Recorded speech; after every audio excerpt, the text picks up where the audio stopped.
We are completely shocked. Completely shocked. Unbelievable.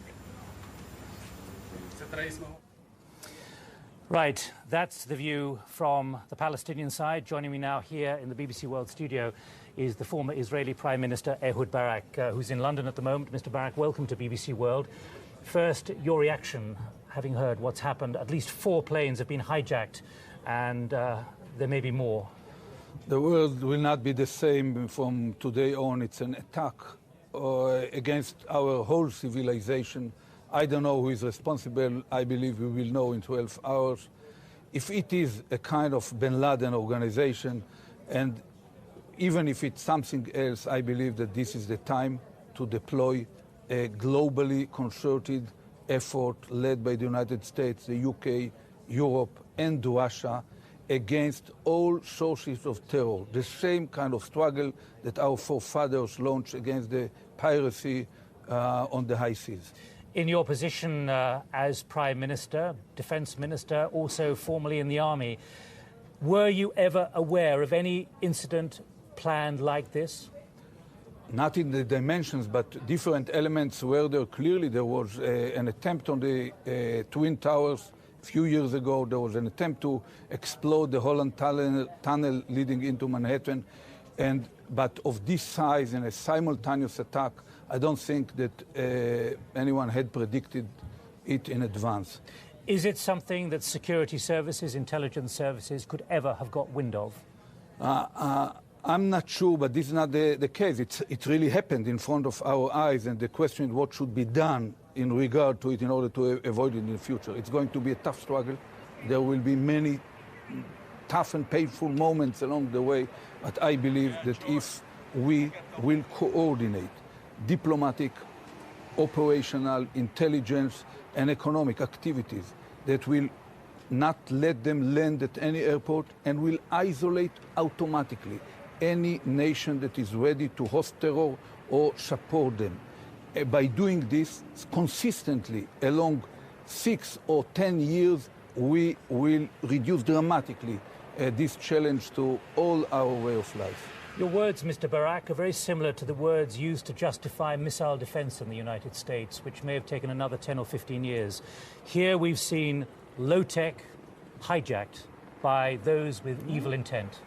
Yeah, I believe that it's, first of all, missile defense is also something which is clearly needed as long as there are rogue states, and it should be done, and it should be deployed maybe not on national level, but only on trans-regional level to cover exactly the threat from rogue states like Iran, Iraq, or Libya.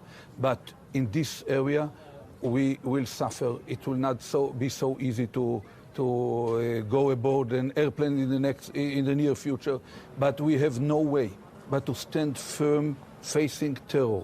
Otherwise, all our way of life will be threatened.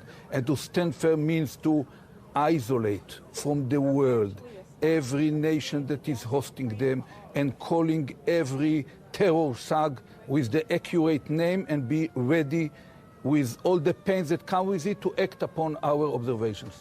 What price might democracy have to pay, given what has happened in the last 3 hours in the United States, given what you're experiencing now in Israel, in the center of Jerusalem, from your own citizens now, with the bombing over the weekend? There is no shortcuts. You know, our civilization is already highly vulnerable. Look at the entrances into the gates of boarding airplanes. It's a situation where it's not easy. Every simple step, crossing borders or going on a plane or on a ship, will become more complicated. But at the same time, it's a time to identify. There are no more than 5 or 6 countries in the world which are directly or indirectly responsible for hosting terror. There are no more than 10 or 15 terror thugs in the world. All the organizations are well known. The MI6 know all the information, the CIA knows, the Mossad knows it, and the same, the Ziem Bureau, the band. And it's time for action. Facing such an attack, we cannot but act. And these terror thugs and rogue leaders are highly skillful in identifying the slightest cracks Reuters in television. the wheel of power or powerful will of the leaders of the free world. But let me press this point about democracy and the price democracy may have to pay, because you know very well that many passengers in the United States have long expected to be able to walk into an airport, get on a domestic aircraft unhindered within about 10 minutes of the plane taking off. Yeah. They expect that as a free country. And it's a part of the problem that we have in a world which is so turbulent that we won't be able to isolate our advanced way of life from what happens around. And it's a time to launch a operational, concrete war against terror, even if it takes certain pains from the routine activities of our normal society. Now, Mr. Barak, you have deep problems, great attention in the Middle East at the moment, but you've used there a war against this kind of terrorism. What can be done? Because the great thing that is talked about by people like you, diplomats, politicians, world leaders, is preventing conflict before it happens. When you talk about a war, how do you take a war or a challenge or a struggle to those who are determined, through 3 or 4 people only today, to hijack 4 planes at least, as we know, hit the Pentagon, hit the World Trade Center, try and hit, we believe, somewhere else? How do you take a war to 4 people? I spent decades struggling terror, almost, with my 10 fingers, together with a lot of colleagues all around the world. I believe that the world intelligence community, in a concerted effort, can identify within few months the sources of this terror.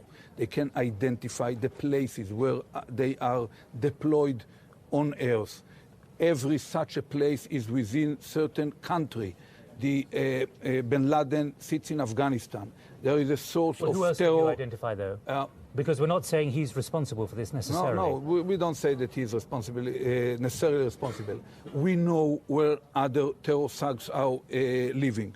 We know that Ferganskaya Dolina in Central Asia is a major route for drugs, but at the same time major route for terror. And I know that President Putin is highly committed to the struggle against terror, and I feel that he should be part of this international effort. I believe that the MI6 is highly capable. You have proven it along decades. Your own skills in standing firm politically and acting pointedly, operationally against terror. And we should cooperate with preemptively? Both preemptive and by diplomatic means, namely rogue states. There are 5 of them: Iran, Iraq, Libya, North Korea. These kind of states should be treated as rogue states. And the same applies to even to leaders like Arafat. We've heard him just recently condemning this. I praise him for this condemnation, but he personally is responsible for many terror events that happened in the last few years. Same happened in some other capitals in the Middle East. Ehud Barak, former Prime Minister of Israel, here in BBC World. Thank you for joining us here in our studio in London.